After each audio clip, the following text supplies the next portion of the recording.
Hello, you wisdom-thirsty people. I know that, much like me, you feel like escaping this world that's oftentimes too gray and too full of foolishness. And you find that hanging in bars is a provisional remedy to a constant problem, which is to avoid boredom at any cost. And I can't blame you for that. I actually do the same thing. But you know me, when I do something like you, I either do it worse or more excessively. So, not like you. Gotta admit, bars are enchanting areas. Every place has an identity.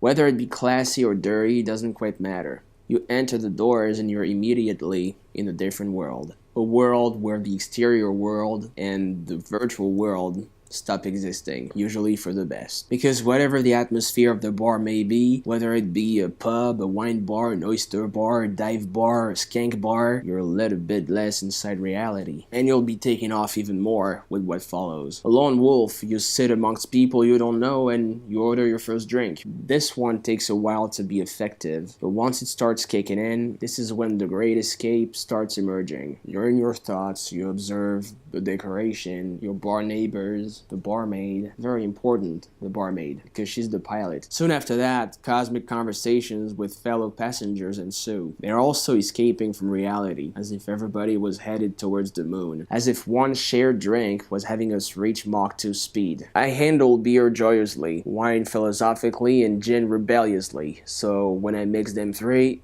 you can only expect an explosive cocktail of etherical fulgurances. Without this, I'd only be the shadow of myself. We're touching the stars, flying towards an infinite night. Because a true encounter usually happens with these men, women, these missionaries of the counter. Conversations that are always passionate, in goodness or telling offs. But what comes out more often than not is that the politically correct, this prude spinster, wearing the always too short miniskirt of good thinking, winds up outside of our vessel, freezing her precious ass off and being mocked by homeless people also. She disappears, this trollop of a new age, to make room for free individuals that are becoming true intergalactic explorers, eager to explore unknown spheres and with no judgment.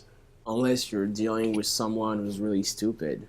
That happened to me in the past, and that happened to people who've met me too. But real asses, I kick them out and I send them stumbling out of my spaceship, excommunicated. If we cannot say the bullshit that we want in this interstellar euphoria, then what's the point of all these various fabulous kerosenes? Some would like it better if we all got hammered separately, stuck in our ideologies. In short, that everyone stays on their planet to stay separate. That's a certain idea of peace that was created by pimps with angel faces. I'd rather explore other horizons, float towards foreign galaxies, with originals similar to Martians that have left their ideals in a black hole, and therefore are more interesting than most of my contemporaries.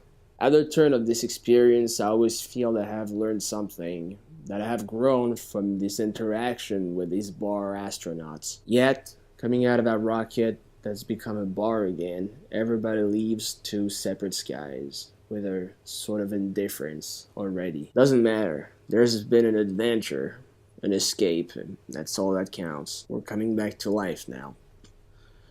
A life that they wish us to be banal, boring, insignificant, passive. But maybe the great interspatial trip will stay, but why not forever? Or maybe we'll all be forgotten tomorrow.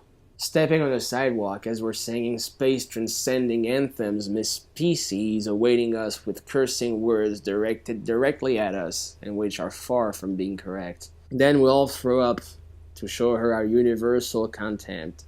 The same way Donald Trump talks about any topic. The landing's depressurization is sometimes rough. Out of the question to be airsick. But it's different if there's turbulence. Next week, I'll soberly develop a thesis according to which the internet is great because it allows us to be as ephemeral as we are immortal. See you soon, you hungover layovers.